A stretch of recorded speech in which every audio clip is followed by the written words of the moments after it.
Hey,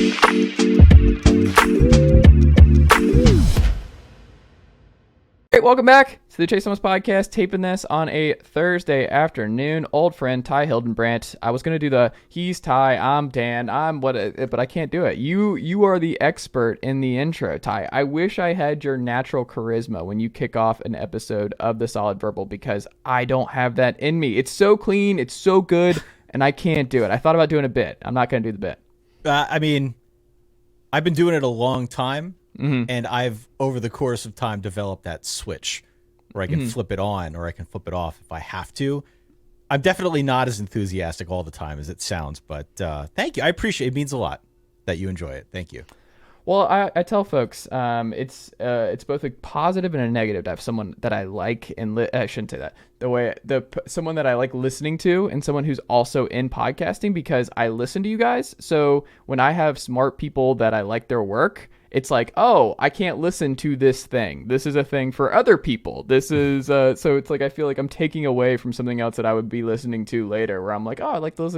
It's always interesting on that front, where I'm like, oh, it's kind of surreal to have like a Ty Hildebrandt, and this is not a Solid Verbal episode. I'm not watching you guys on YouTube right now. This is the Chase Thomas Podcast with Chase and Ty right now.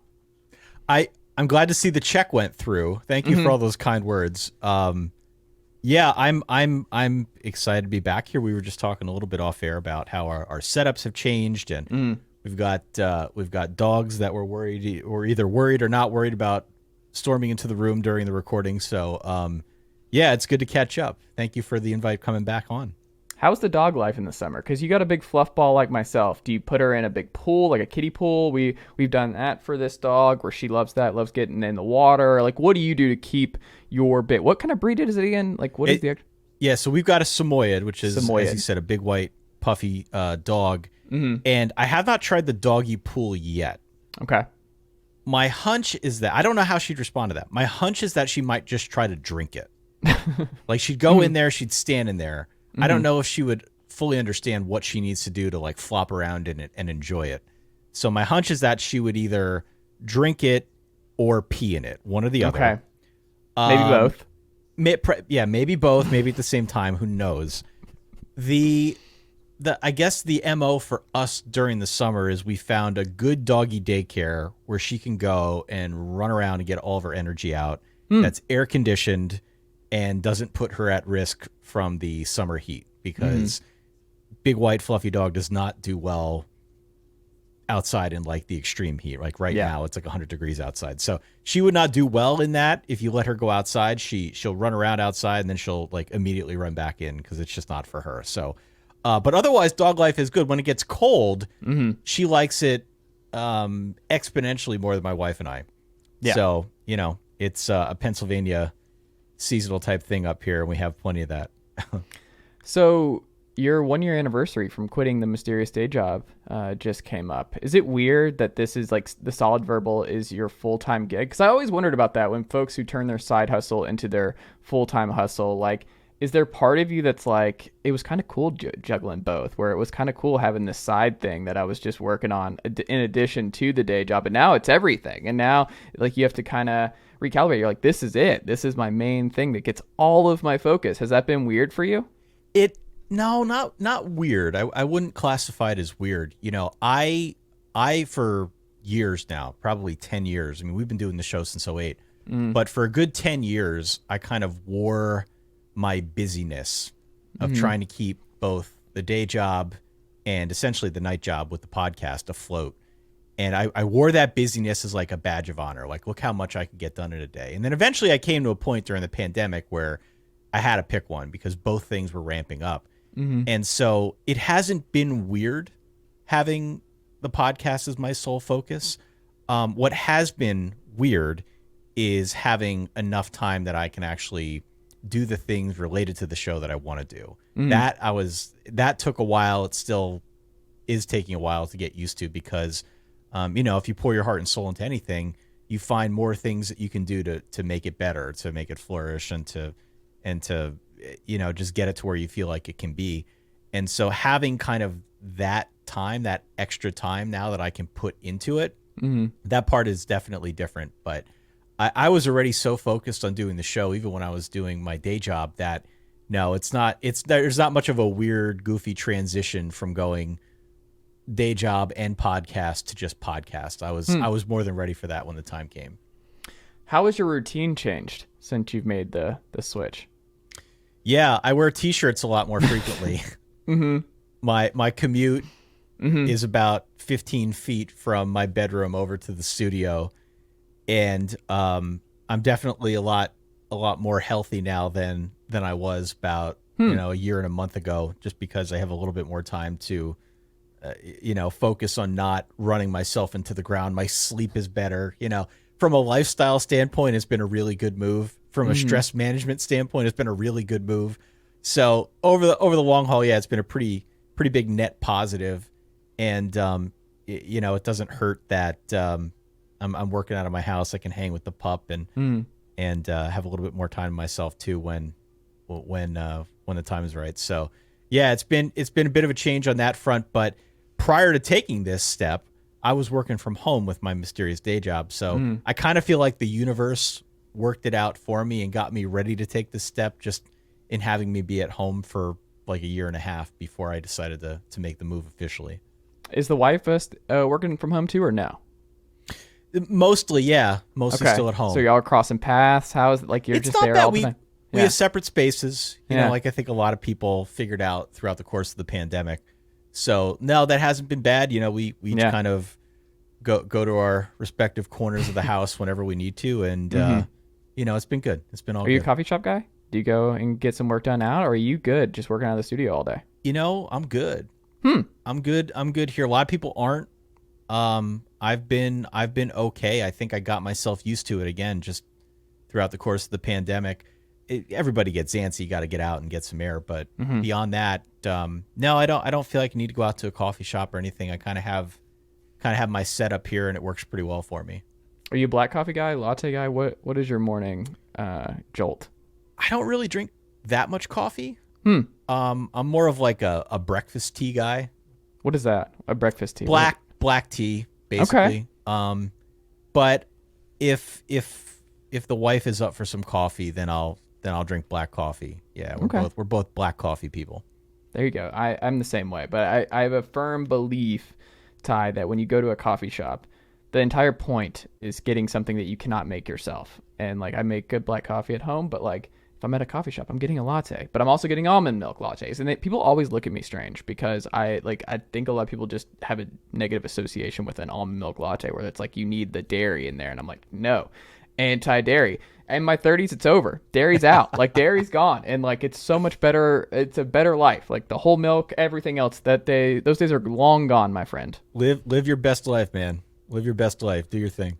Absolutely. Well, you guys had Dan Carlin on, which was an amazing paths crosser moment for me. I'm sure the response is, I would assume there's a pretty good crossover between hardcore history. And I mean, I didn't even first hear about him from that. It was Common Sense. It was the other one. It was the political show. And then I saw that he did the hardcore history, and those things are so long, and I would love to just like poll people. How do y'all get through it? Because are you waiting for like a long walk? Like, because if you forget that you have it and you're like an hour and 15 minutes in, like you have to really be disciplined to be like, all right, I'm taking a break and then I'm coming back and then I'm taking another break and I'm coming back. But Common Sense was like this hour long just sprint that was like it was just top notch, and he's just someone that I've listened to forever, and he's just such a smart guy. Was that an awesome thing? How did that come together? Yeah, I mean, we saw him tweet. Well, I should say some of our listeners saw him tweeting about college football because, start of July, there was all this movement with USC and UCLA and what that could mean. And as it turns out, we didn't know this, but he's a huge college football fan. He's a big Pac-12 guy, loves Colorado, went to Colorado, spoke at a Colorado commencement speech. And as he was tweeting about it, we had some of our listeners back channeling us or tweeting us publicly saying, you got to bring this guy on. You got to bring this guy on. And so, yeah, we tried our best to lock it up to get him on to come and talk college football. And he was super cool, man. He was a really, really nice guy, both on and off the air. He's got strong opinions. He's a smart dude.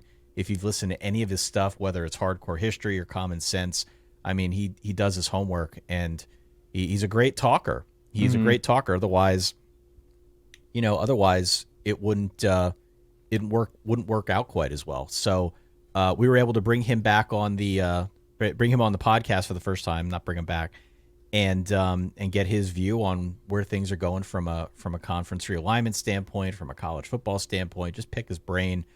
It was a cool opportunity to do a crossover episode. I've been listening to Dan Carlin since I first got into podcasting. He's sort of one of the OGs. So to bring him on the show was a real thrill. And our audience was pretty excited about it as well. It's there's apparently a pretty big crossover between college football and history. You got to listen to it like it's an audiobook. Yeah. You can't get through all of it in one sitting because his episodes are really long. And as he joked about on our podcast, he puts out like 2.5 episodes a year because they're so long, but it's really top-notch content. I imagine it's a lot of pressure, right? Like for me, I'm just like if I have an episode where it's like I messed up there. Hey, I've got 3 more locked and loaded for later, so it's just the repetition. It's fine. We just keep it moving. But when you're doing hardcore history and you're doing that, like imagine being like 17 minutes in and then you just lose your train of thought and you stumble down. You're like, oh no. Like I would love to know if he has to start over. How many takes it takes for that? It's really hard. I mean, you do a show mostly on your own, but certainly with guests that you can bounce ideas off of. It's really hard to do a podcast on your own. Yeah. When you are just the only person talking into the microphone, to be able to have the right tone of voice, be able to connect with your audience, it's hard, especially for those of us who are used to just having somebody else either in the real or virtual room with us. So I commend the guy. He's obviously built something that's really great, and it was a thrill to have him on. Our audience was a big fan of just getting his view on college football. Yeah. I'm not built like Josh Pate. I can't be doing the hour-long just present things and just talk to myself the whole time. I can't do it. It's an art, man. That's a skill that I just do not have whatsoever. Like it's just not a thing, but some people can do it, and he's really good at it. Ty, ostensibly this is a Notre Dame edition of the podcast, and you are quite familiar with the Notre Dame Fighting Irish, people are saying. And I want to start off here. Now that you've had, I mean, it's pretty amazing how quiet it's been over the last month because we thought it might just be like a avalanche of changes where it was like, oh, they moved here, so now this is going to happen, now this is going to happen, now this is going to happen. And it's kind of cooled off, and a lot of folks are puffing their chests. We get the Pac-12 puffing their chest a little bit. You get the Big 12 puffing their chest a little bit. The ACC is it seems like most of the teams there have been like, all right, well, 2036, we'll start looking at that because we don't want to deal with the grant of rights stuff, and that this might just be the case for the next 10 plus years. Everything still, it seemed like at the time when folks were talking about it, and I had Andy Staples a few weeks back, and we were talking about this too, and you being more plugged in and just what you know about Notre Dame, does your gut tell you they join a conference? Is that something that happens here? In the short term, no. Longer term, I think it's inevitable. Okay. I think they have to. There are all sorts of reports out there, right, around first and foremost how much money a USC or a UCLA or really anyone in the Big Ten stands to make from the new version of that conference once everybody's in. There were reports that Notre Dame was trying to get $75 million out of somebody to remain independent, but have a TV deal, right, that they could still use to get in front of a national audience.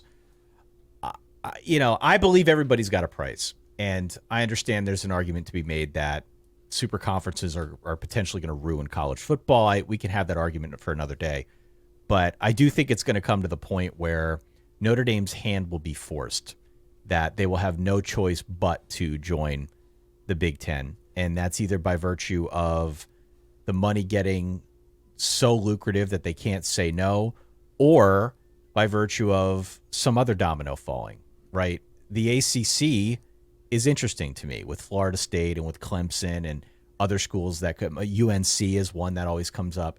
These are schools that could potentially be a fit in the SEC. Now, the ACC's kind of got its own grant of rights issue that might not be an imminent departure for any of those schools, but I do think it makes sense that eventually those are other schools that could move over to the SEC and further grow that conference. I've said for a while that I think that would be the domino that would ultimately force Notre Dame's hand, if not for, some other money thing that happens before then. So I think they'll slow play it. I don't think it's going to be a rush for anybody, but I think eventually, one way or another, whether it's somebody else forcing their hand or the money making the decision for them, they're going to have to do it. Is there any chance they join the ACC full time? I don't think so. Okay. Is there anything the ACC could do to entice them to join full time? Right now, the ACC's media deal is pretty lousy by comparison. And you've got this situation in which both the Big Ten and SEC are going to be the ones that get the biggest bags of money. I don't see Notre Dame being in this position where if they're going to join a conference, they want to take a smaller sum of money. I think they know what they've got. They know they're a national brand, and there's no reason they'd want to undersell themselves if push comes to shove and they decide to change their mind on independence. So at least as of now, unless something drastic changes, I think it's probably the Big Ten or bust. Which is kind of unfortunate. I don't know if you share this opinion, but it feels like that would actually stabilize a lot of college football. If they were just like, nope, we're not taking more money. We're joining the ACC full time. We're keeping the ACC together. The Pac-12, I mean, ultimately they could just gobble up the San Diego States and whatever, and they could survive. They won't be as big of a conference without USC and UCLA, but still a really good conference if they were able to stabilize with what they have. That would be like, I think, I don't know, I was talking to a buddy about this, where I'm like, that's what every college football fan should be rooting for, is like some kind of Hail Mary situation where Notre Dame's like, we're not joining the Big Ten, we're not increasing that, because then, of course, it spurns more SEC expansion, and they're like, oh, if y'all are going after Notre Dame, then we're doing this, and then the super conferences are here to stay. But if Notre Dame were just to be like, no, we're not doing that. We're actually going to go join the ACC and pump this up. And we really enjoyed our ties there. And Jack Swarbrick's really good friends with Mr. Phillips, and we're going to do him a solid. Like, that would be, I mean, that's my dream scenario. Yeah, I mean, I hear you, and I have had that same thought. I am not necessarily the biggest proponent of super conferences. I think it could change college football in many ways that aren't palatable to those of us who have been fans of college football for a good long time. Change is inevitable, one way or another. You just have to be ready for that. But like, I don't know, super conferences are the way to make for a better sport. So at least in that sense, the biggest stabilizer really for any conference is Notre Dame. If you can land Notre Dame, and you'll recall when they changed the leadership of the ACC, that was one of the first things that came up. We got to figure out a way to get Notre Dame signed on to this thing long term. I just, it's too unstable at the moment. It's too unstable. Anybody who follows the sport can recognize that the momentum is with both the Big Ten and the SEC, and it would have to be a hell of a package that really benefits Notre Dame for them to even consider joining full-time with the ACC, knowing that there is so much momentum on these other bigger conferences. I just don't see it. I don't either, but hold out hope. Jack Swarbrick, friend of the pod. Do what's right for college football. Just make the call with Mr. Phillips. Just do it. What is your gut on Marcus Freeman being more successful than Brian Kelly at Notre Dame? What does your gut say on that? My gut is more successful in the recruiting game. My gut is not more successful as an actual head football coach, because Brian Kelly's a really freaking good football coach. People don't like him, and there's definitely an aura of fakeness to Brian Kelly, if only because of the accent that we saw when he first took that LSU gig. But he's been really good everywhere he's been, and he's got a track record for doing so. It would be awesome if Marcus Freeman could get to that level. I'm not saying he can't. I just don't know enough about Marcus Freeman as a football coach. He looked great as a football coach in the first half of the Fiesta Bowl against Oklahoma State. Not so much in the second. We'll wait and see. I mean, the recruiting has been really strong. It's never been this strong at Notre Dame. And he is definitely doing wonders in that department, making Notre Dame feel like a cooler, more modern, more football forward place to go. He is definitely attracting the talent. You would hope that the results would also follow. The only thing that Notre Dame fans want at this point, outside of stabilizing the program and outside of, getting the recruiting game to a different level, is obviously results on the playoff circuit, right? You got to be able to win a playoff game, get to the national championship, and win the big one. That's a hard mountain to climb. And there are a number of other schools who are in that very same position of knowing they can get to the playoff, but once they get there, it's like running into a brick wall with Alabama or Georgia or even Ohio State. So I am optimistic about the Freeman era, but I'm not going to go there yet by saying he's going to be more successful or less successful, really, for that matter, as compared to Brian Kelly. Kelly's a really good college football coach. He's one of the best in the game, and if Freeman can get to that level, great. Yeah, you look at it, Lou Holtz, still arguably the greatest coach in Notre Dame history. You follow him with Bob Davie. He goes 35-25. Big drop off, 76% win percentage to 58. Before Lou Holtz, it was obviously Gary Faust, who was 53% winning percentage. And there was a lot of instability there. It's really hard when you go through different programs to see like how many times they nail back-to-back coaching hires. Generally speaking, it doesn't work out like that. Me being in Tennessee, I could tell you all about going from Fulmer. It's like, oh, we'll just go from Fulmer to Kiffin. It felt great on paper, and who knows what would have happened if Kiffin just stays. He almost beat Alabama in year one without a crazy block by Cody on the road in Tuscaloosa. But you look at it, and there's just so much momentum in terms of like Notre Dame's just cool. Like you have the Hangover video with the goal licks and all that. They're trying, right? They're trying to make Notre Dame cool in a way that it hasn't been. It's been a good program. Certainly if you're a tight end or an offensive lineman or really anywhere on defense, it's a cool place to go. But I think Freeman wisely, maybe it's just his MO and the way he carries himself and wants to build a program, or maybe it's more of a deliberate step. But I think he realizes that in order to get Notre Dame to that next level, it's going to take a little bit more shine, right? It's going to take a little bit more flamboyance, if you will, to put them front stage center, make it the place, make it a destination that kids want to go and play college football. So, it's the results have been there so far. We'll see if they can translate to anything on the field. I guess the biggest thing, if you're a Notre Dame fan, and I'm curious if you feel this way too, is just that like Tommy Rees was retained, and it's the same kind of offensive staff, and that was what drove people nuts. Was not the defense, and Freeman was awesome, and you've hired well on the defensive side of the ball. It's been offense. It's like it's not to the extent that Northwestern is just like extremely stubborn in the way they want to go about their business under Pat Fitzgerald, which is still extremely successful to the last 3 years. But you look at it and you're like, that was kind of an opportunity moving on from Brian Kelly to Marcus Freeman, where Marcus Freeman could have just been like, all right, this offense and this style, like one of the reasons we run into a brick wall come the college football playoff is that the quarterback play is just not good enough. Like Ian Book was a solid starter in this league, but the offense was still just, you go through it and on CFBstats.com, I remember I was going through that a few months back, and you're just like, they weren't there. The defense was always good enough for them to win a national title, but it was the offense. They'd be in the 30s and points per game every single year. They'd be in points per game for scoring offense, for passing. Like you look at it and you're like, it's just not quite there. And that is the biggest thing, is do they find that quarterback, the 5-star kid?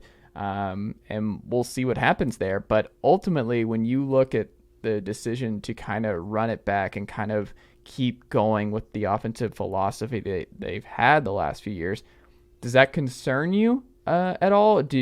Were you hoping that he would go with an outside hire at OC and do something else and throw a different system in here? Or is it just kind of a wait and see this year, and then if he has to make changes, he'll make changes?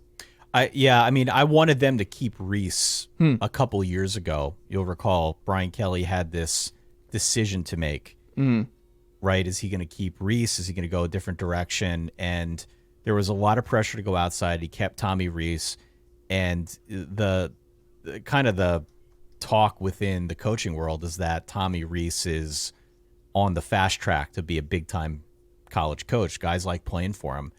And so I think some of the issue on his front is getting the right talent in place. And I also think Marcus Freeman is going to take a hands-off approach to the offense and let Tommy Rees be Tommy Rees. Let him do his thing.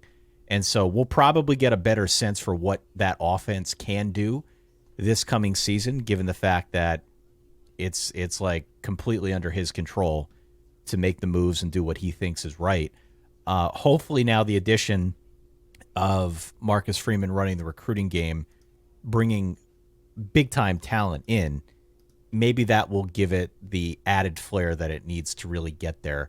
The offense has been solid. The offense has been stable. I don't want to paint this picture that Notre Dame's been running a bad offense, but I think where Notre Dame has been sorely lacking is high-level quarterback play. You're right to point out Ian Book. Ian Book was a good starter. He was the winningest quarterback in the history of Notre Dame football, but there was a ceiling to what he could give you. There was really a ceiling, and in terms of being this guy who could go back there and make magic, like he was a one-read guy. If you liked what he saw, he'd throw it. If not, he'd run, and that was his entire senior season. So if we can get away from that with Tyler Buchner, with whoever, and get to more of an offense where the quarterback, gives you more pop, gives you more variety, and can do some more complex stuff. I think that's where we start looking at Notre Dame, where we start talking about the Irish as, okay, this is a team that can go and win a playoff game, because the defense has been solid. You're right to point out that the defense has been good. There have been moments, certainly against Alabama's and Clemson's and whoever, these really elite programs in college football, where they just can't match up with the athletes on the other side of the ball. And hopefully that's another thing that can be rectified somewhat by more emphasis on the recruiting game. The program's in a really good spot. If you're Marcus Freeman taking this thing over, the cupboard's not bare. The season this year should be a pretty good one. There's a lot to work with, a lot to build on. So I don't think it's like starting over by any stretch of the imagination. I just think that getting to that next level is going to require maybe a little bit more risk on offense, and maybe finding some other guys who can come in and give you more elite caliber performance. And it's interesting too. I mean, you're number 2 right now in 247 Sports team recruiting rankings for the class of 2023. You have this superstar edge in this class. Like, the defense is just going to be ramped up even more. Like, the Notre Dame defense is in very good hands in the immediate future. But you look at it and you're like, oh, are they going to really go all in at Dante Moore? Like, that was a question where it was like, could Dante Moore be the first like big shoe to drop in the quarterback room, where they're like, all right, we're serious. We're going after the 5-star quarterbacks. We're bringing in 5-star quarterbacks to Notre Dame. Because that's, like you said, that might be the kind of game changer, that last little piece that they need. And you look at it, they don't have one. They don't have, in this class, there's no big-time quarterback in the 2023 class, and yet they're built everywhere else. Were you surprised that they did not go really hard at any of the premier names? I thought they were going to get Dante Moore, but I think CJ Carr signing as part of the 24 class ultimately scared him off. Yeah. Scared him over to Oregon. So, I'm optimistic about Tyler Buchner. I'm optimistic about Tyler Buchner. So he starts week 1. He starts week 1. It's his team. I am a little bit dismayed by the fact that I've heard some conflicting stuff on Buchner with regard to what his ceiling is. On one hand, we saw what he can do with his legs. He's a very gifted runner, and we know he's a dual threat guy. We didn't see a whole lot of him. I would have liked to have seen more of him last year, but that didn't happen. They didn't entrust the offense to him. It was more of Jack Cohn's game. So we didn't get to see as much Buchner as I'd like. It still makes it really hard to gauge what he can or can't do. I've talked to some other people who aren't quite as high on him, and they think there's a real limit. They think once he's out there and once we've got the live bullets flying, that we'll see that there's a real ceiling to his game as well. So, look, he's got some time now in the system where I think he'll have an opportunity to show what he can do. Simply because they didn't get a big-time Dante Moore caliber quarterback in this most recent class, I think they'll still be okay moving forward. Lest we forget that the transfer portal is very much a thing in today's game. And if, in fact, Notre Dame finds it needs a hole, or it needs to plug a hole, at quarterback, they can probably go out and find somebody on the portal. But, for the time being, it would be a stretch to say I'm concerned about the quarterback spot moving forward. You would always like to sign a big name guy, but I do feel like that situation is probably pretty well in hand moving forward. So what is Tyler Buchner's ceiling when you look at the schedule and where they're going? Like, what should be the expectations for Buchner? Should it be like this guy has to pop? Like, this is something like you said, CJ's coming in 2 years. You have Drew Pine in the building. Like, is there a possibility we see both this year if he struggles? Like, is it just like Buchner? This is your show for the full year. We're riding it out no matter what with you. I'm not a Pine guy. I'm not a Pine guy. He had moments, but you had a good pine cone tweet. I seem to that might have been my most successful tweet of all time. It really was. I'm just not a Pine guy. I've not been. He in the springtime. If you go back and read what some of the beat guys have been saying, he didn't seem to have it in spring and threw a lot of interceptions and was careless with the football, and we don't need that. Okay, Notre Dame does not need that at this juncture right now. What is the ceiling for Buchner, for Notre Dame? It's an interesting case, right? Like, the offensive line's in a really good spot. Mm-hmm.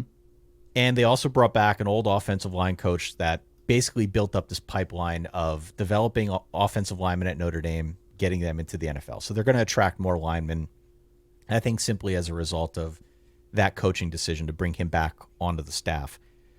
The questions for me with Notre Dame's offense are, first off, if you don't want all the pressure on Buchner, you're going to need to hand the ball off to some capable back.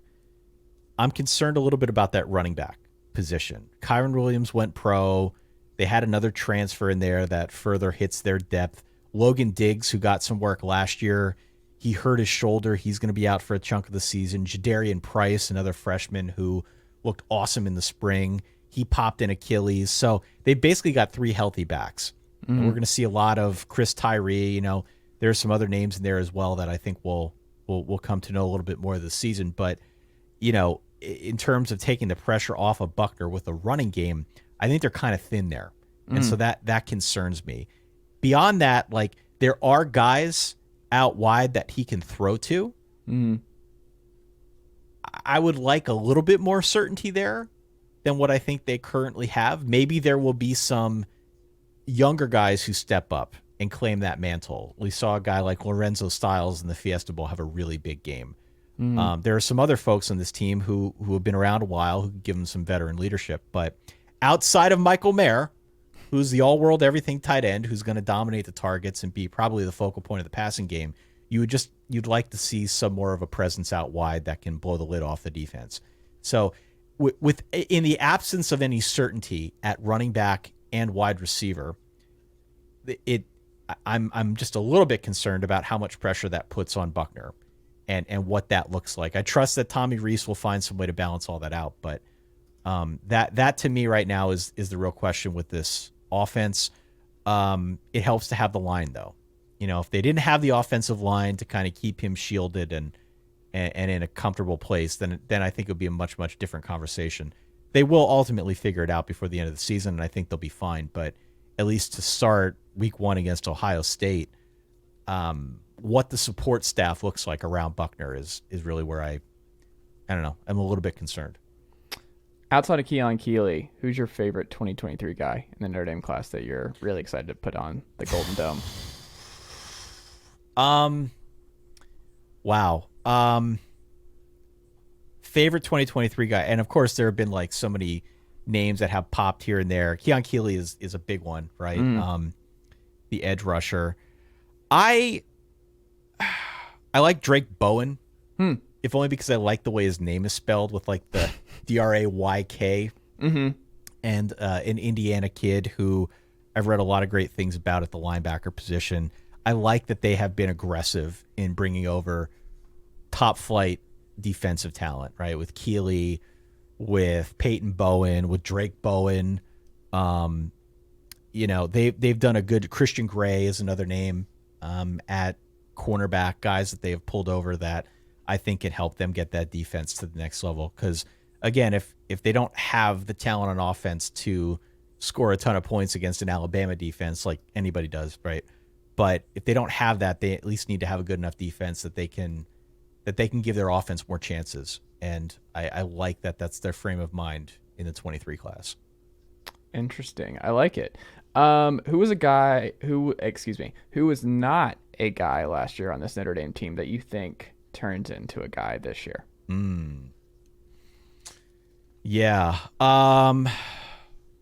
I am hopeful that we will see more out of Tobias Mayweather. Tobias Merriweather, excuse me. The wide receiver. He is somebody who, to the point of finding those targets out wide, he was a 4-star. He is 6'4", kind of a tall drink of water. Probably needs to grow into his frame a little bit more, but he's somebody I'm very interested in as maybe one of those targets out wide. Notre Dame has fared very well with big targets out wide when they know how to use them. They kind of have a track record for doing so. So I am curious to see if he gets the reps as a freshman, can come in and potentially change the tenor of that receiver room. That's what they're missing. They're missing kind of that big play threat. Maybe it's Lorenzo Styles, but it could be a guy like a Merriweather. So we'll see that. But if I'm throwing a name out there, at least on offense, that's my guy. I like it. Ty, am I crazy? Because when I look at like Georgia Tech, they have a schedule where it's like Jeff Collins, his house needs to already be in the market. Like this is one of those situations where there's no path to getting out of 3 to 4 wins. Like it's just, there's no path. The schedule is just brutal. Clark Lee, like you look at it and you're like, the wins just aren't there. You can make progress in that building. The players could play harder. The system can be better, but like the wins just aren't there. You look at it top to bottom. You're like, the wins just aren't there. When I look at Notre Dame, I don't think they're getting talked about enough as kind of having a brutal schedule for a first-year coach. Like, this is not, like, when you're kind of uncertain about Tyler Buchner a little bit, like, going on the road at UNC, opening, obviously, at Ohio State, like, Cal, we'll see what Jack Plummer's like, but, like, this is maybe the more interesting Cal teams in a little bit. They should beat them, but that's not going to be fun. Cal at home. Marshall's always a pain in the butt. Like, Charles Huff has got a good thing going up there for the Thundering Herd. You go through this schedule, I'm a little concerned. I mean, you get old friend Harrison Bailey coming to South Bend, Indiana on October 22nd. But on the road at BYU, I mean, on the road at Navy, there's just stuff where I'm like, I look at this, Clemson obviously on this schedule, and you end at USC when Lincoln Riley may really have this thing humming by that point in the year. I look at this and I'm like, there's no chance that they're getting double-digit wins on this schedule. I don't see it at all. Am I being too harsh? Because like I was wondering before we started talking, I was like, I wonder if there's a case for the playoff for them. Like, is there? Because they've been in that conversation. I'm like, I don't think there's a case this year. Build the statue if Marcus Freeman goes year one and gets him into the playoff with this schedule. So the way I described it on our show is that the schedule has a lot of meat on the bone. Yes. And if they go 11-1 against this schedule, they're probably in the playoff conversation. It's that. I would agree tough with of that, a schedule. At Ohio State week 1. That's difficult. Probably a loss. Probably a loss. They're like a double-digit favorite, probably a 2-touchdown favorite by the time things kick off. Home against Clemson the first weekend in November. Clemson may have had a down year last year, but that was still a 10-win team. And their defense is still going to be crazy this season. So that's a very difficult game. At least it's at home. At USC to close out the year, you point out USC's they're in a period of transition to some extent. Definitely work the transfer portal harder than anybody else. That team will be humming by the time Notre Dame goes to town. So in between, you've got the road game against North Carolina.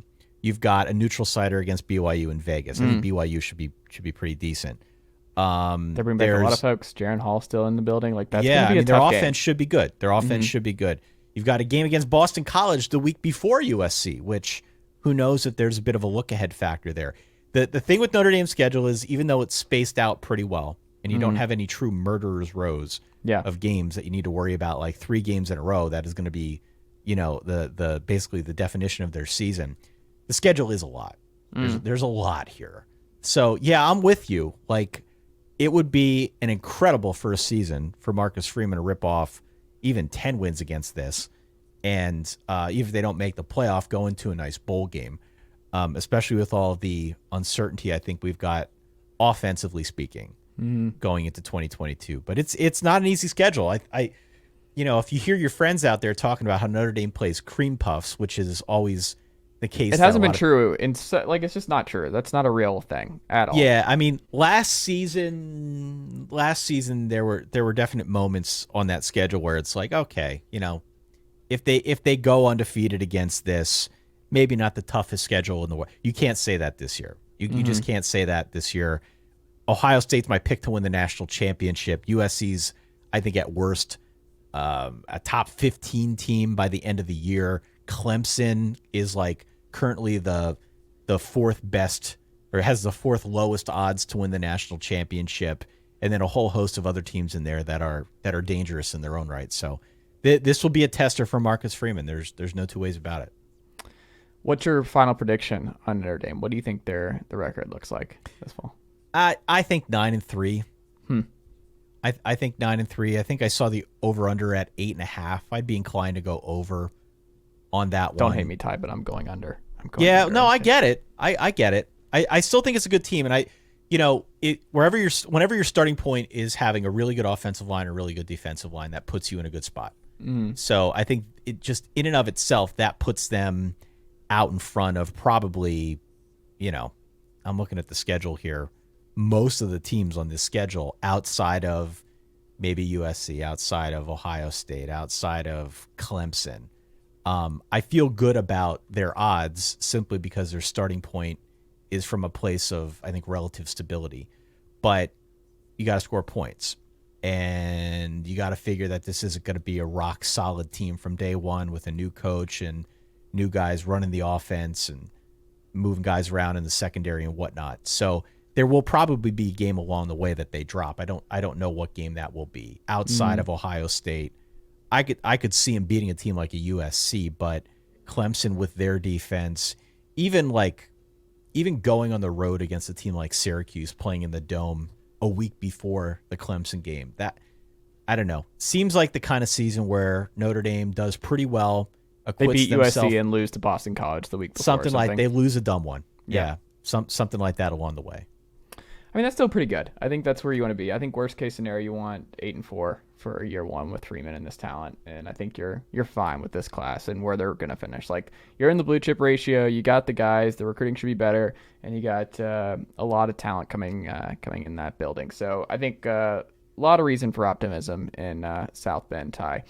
We'll end on this. How did the good folks keep up with everything you've got going over on solidverbal.com? You're doing the live shows once again. Are you going back to Atlanta? Is that we are? Yeah, we're coming to Atlanta. Yep. Yeah, we're going to 4 cities. The first time ever that we've had this many live shows in the span of a college football season. We've always wanted to do shows during the season. We just couldn't work out the logistics for it. So yeah, this time around, we kick off our live shows in Chicago, end of August the 27th. That's our big Fantasy Things show, which is a fun show where we draft narratives and storylines for the coming season. It's a good time. Then we go to New York first weekend in October. We're in Atlanta the night before the SEC championship, and then we're headed out to LA the Saturday before the national championship game. At the Troubadour, which is a cool spot to do a show. So if anybody's interested out there, solidverballive.com is where you can find out more. Otherwise, our podcast is available pretty much anywhere you listen to fine shows like this or any others.